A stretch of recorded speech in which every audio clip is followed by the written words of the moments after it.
Hi friends, வாங்க வணக்கம். எல்லோரும் எப்படிப்பா இருக்கீங்க? நல்லா இருக்கீங்களா? சாப்பிட்டீங்களா? இது என்னடான்னு பார்க்குறீங்களா? கம்புங்க. நாங்கள்லாம் வந்து சின்ன பிள்ளையில கம்மங்காட்டில் போயிட்டு கம்பு ஒடிச்சிட்டு வந்து நல்லா அந்த கொங்கு இல்லாமல் நிமிட்டிட்டு பச்சை கம்பு வறுத்து சாப்பிடுவோம். வெறும் பச்சை கம்பாவும் சாப்பிடுவோம். இப்போ பார்த்தீங்கன்னா, எங்கேயுமே கம்புலாம் பச்சை கம்புலாம் கிடைக்கிறதே இல்லைங்களா? நாங்கள் கிராமத்தில் இருக்கிறோம். எங்களுக்கே அதிகமாக கிடைக்க மாட்டேன்து. டவுனுக்குள்ளே சுத்தமாக சொல்லவே வேண்டாம். எங்களுக்கு அந்த டேஸ்ட்டு இப்போ வந்து நேற்று பார்த்தீங்கன்னா, பச்சை பயிறு, நிலக்கடலை ஊற வச்சு சாப்பிட்டா அந்த பச்சையாக சாப்பிட்ற டேஸ்ட்டு கிடைக்குன்னு சொல்லியிருந்தேன் இல்லைங்களா? அதுமாரி நாங்களாம் பச்சை கடல நிறையா சின்ன பிள்ளையிலேருந்து சாப்பிட்டு பழகிட்டோம். அந்த பச்சை பயிரும் வந்து கடலைக்கு போகும்போது பச்சை பயிறு செடி இருக்கும் நிறையா. தட்டைப்பயிறு, பச்சை பயிறுலாம் அந்த செடியிலேருந்து பிடுங்கி பச்சையாக சாப்பிட்ட டேஸ்ட்டு இப்போ வேணும் அப்படின்னா ஊற வச்சு சாப்பிட்டுக்கலாம். ஊற வச்சு சாப்பிட்டா அதே டேஸ்ட்டு கிடைக்கல. கொஞ்சம் சுமாராக இருந்தாலும் சின்ன பிள்ளையில சாப்பிட்ட ஒரு ருசி நமக்கு இப்போ கிடைச்சிது. அதேமாரி தாங்க கம்பும் பார்த்திங்கன்னா, நான் ஆசைப்பட்டேன்னா பச்சை கம்பை சாப்பிட்ணும் அப்படின்னு சொல்லி ஆசைப்பட்டேன்னா இதுமாரி ஊற வச்சுருங்க. இது வந்து பார்த்திங்கன்னா நைட்டு ஊற வச்சேன்.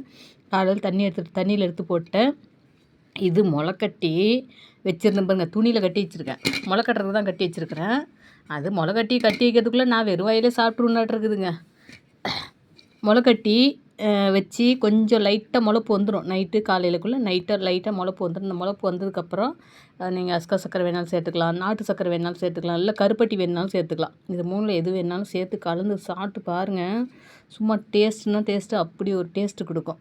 நான் வந்து அடிக்கடி பார்த்திங்கன்னா, இதை ஊற வச்சு பச்சை கம்பாக நாங்கள் சின்ன பிள்ளைய சாப்பிட்டு டேஸ்ட்டு வேணும் அப்படிங்கிறதுக்காக பச்சை கம்பாக சாப்பிட்டுக்குவேன்.